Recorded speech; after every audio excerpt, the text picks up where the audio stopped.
I'm not sure. అంటే ఇప్పటిదాకా చూసిన దాంట్లో లేదు, వస్తాయి అనుకుంటున్నాను. అంటే మీరు ఇంతకుముందు ప్రొడక్షన్ హౌస్ నాన్నగారి దగ్గర నుంచి ఉన్న మీ ఎక్స్పీరియన్స్, ఇన్నేళ్ల మీ ఎక్స్పీరియన్స్, ఇప్పుడు చూస్తున్న వరల్డ్, ఇదంతా క్యాలిక్యులేట్ చేసుకున్నాక ఒక క్యారెక్టర్కి ఒక సినిమాకి ఇంకొక సినిమాకి మధ్యలో ఉండే గ్యాప్లను, లేకపోతే ఒకటి రాయాలనో ఒక డైరెక్ట్ చేయాలనో ఇలా ఏమైనా అనుకున్నారు ఎప్పుడన్నా? క్యారెక్టర్స్ వైజ్గా ఎస్, అంటే కొంత గ్యాప్ రావాలి, ఎందుకంటే నేను చాలా జాగ్రత్తలు తీసుకోవాల్సి వస్తుంది. ఎందుకంటే నేను వైట్ హెయిర్ ఉన్నప్పుడు నాకు అది చాలా ఇబ్బంది అయింది, ఇంకో క్యారెక్టర్ చేయడానికి చాలా ఇబ్బంది అయింది. అలాగే గడ్డం పెంచిన తర్వాత నేను యూజువల్ గడ్డం పెట్టుకోవడం నాకు ఇష్టం ఉండదు, ఎందుకంటే నీట్ షేవ్ ఉండాలి. ఆ స్పిరిట్గా మంటిస్తారు, ఒక రేంజ్లో మంట, నొప్పి, నాకు చిరాకు. అంటే నాకు తెలియకుండా చిన్నప్పుడే నాకు సైకలాజికల్ అది పడిపోయింది. అంటే బాలానందంలో ఉండేవండి, బాలానందం దీంట్లోకి 1 month కోర్స్కి వెళ్ళినప్పుడు చిన్నపిల్లలు, అప్పుడెంత నాకు హార్డ్లీ 13 years ఎంతో, ఆ ఏజ్లో ఉన్నప్పుడు పెద్దవాళ్ళ తాలూకు క్యారెక్టర్ని, ఏదో మాస్టర్ క్యారెక్టర్ని నేను పోర్ట్రే చేయాలి. స్టేజ్ మీద గడ్డం అంటించారు. ఎలాంటి గడ్డం? నెట్టెడ్ కాదు, నెట్ అయితే ఓకే, క్రేప్ హెయిర్ ఉంటుంది కదా, దాన్ని అంటించుకుంటే ఇక్కడి నుంచి పైకి అంటించుకుంటే వెళ్తారు. అది పీకాల, అది నాకు ఎలా తీసుకోవాలి? ఈజీయే, కొబ్బరి నూనె అంటించి కొంచెం నానబెట్టిన తర్వాత అప్పుడు ఈజీగా వస్తుంది. నాకు ఎప్పుడో మేకప్ సాయంత్రం పర్ఫార్మెన్స్ అయితే 3 గంటలకల్లా మేకప్ రెడీ అయ్యేసరికి రాత్రి 9, 10 అయింది. ఆ హడావిడిలో చిరాకులో మొత్తం ఇలా పిక్కున్నా మొత్తం, అది ఎక్కడో మనసులో పడిపోయింది. కాబట్టి నాకు నో పెట్టుడు గడ్డం, నేనే గడ్డం పెంచుకుంటా కావాలంటే. అలా అని ఒక్కొక్క సినిమా కొంతమంది గడ్డం పెంచాలని కూడా పెంచుతా, పెంచి ఆ గ్యాప్లో ఎవరికి చేయను, అలా అయిపోయింది. అందుకని ఈ మధ్యన ఏంటంటే గడ్డం ఉన్నంతసేపు అలా చేశాను, ఇప్పుడు గడ్డం పెట్టను, నేను ఎలా ఉన్నాను అలాగే.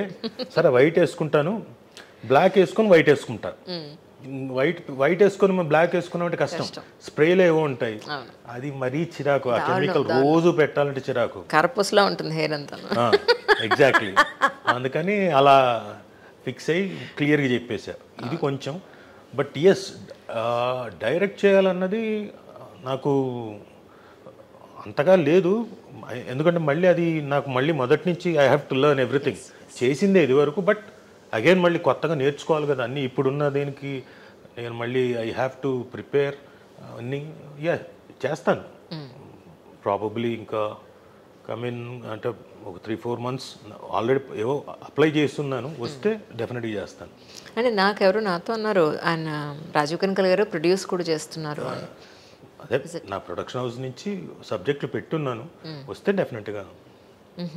సో కమింగ్ డేస్లో ఒక ప్రొడ్యూసర్గా అవుతారు అయితే అవకాశం ఉంది. కష్టాలు ఉంటాయి నాకు తెలుసు, బట్ నేను అన్ని జాబ్స్ చేస్తున్నాను కాబట్టి నాకు ఈజీ. నేను ఓన్లీ ప్రొడ్యూసర్గా అక్కడికి వచ్చి కూర్చోవట్లేదు. నేను చిన్నప్పుడు ఏంటంటే మా ఫాదర్ దీని దగ్గర చేసేటప్పుడు ప్రొడక్షన్ బాయ్స్గా చేసాం, లైట్ మెన్లతో పాటు వాళ్ళతో పాటు లైట్లు ఎక్కి తిరిగాం, ప్రొడక్షన్ మేనేజర్లుగా చేసాం, మేకప్ ఆర్టిస్టులుగా చేసాం.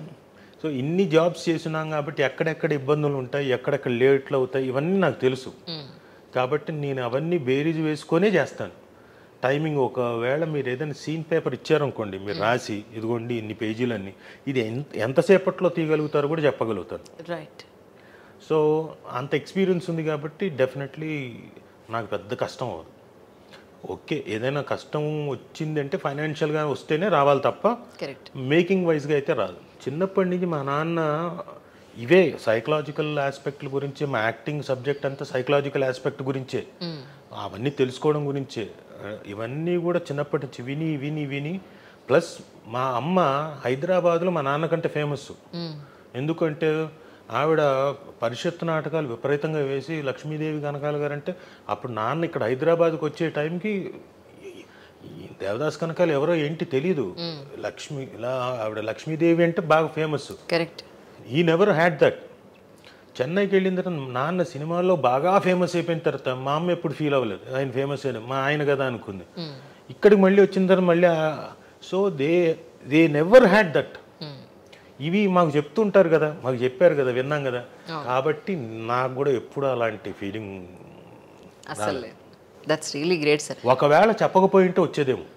నేను దాన్ని కూడా నేను ఎస్ డెఫినెట్గా వస్తుంది, కాకుండా పోదు. ఎందుకంటే ప్రతి వాడు మనిషి అన్న తర్వాత అన్ని ఎమోషన్స్ ఉంటాయి. అన్ని ఎమోషన్స్ ఉంటాయి కాబట్టి అది ఎక్కడైనా ఒకవేళ ఎక్కువ శాతం బయట అన్నప్పుడు విన్నప్పుడు ఇలాంటివన్నీ ఎక్కడో రావచ్చు.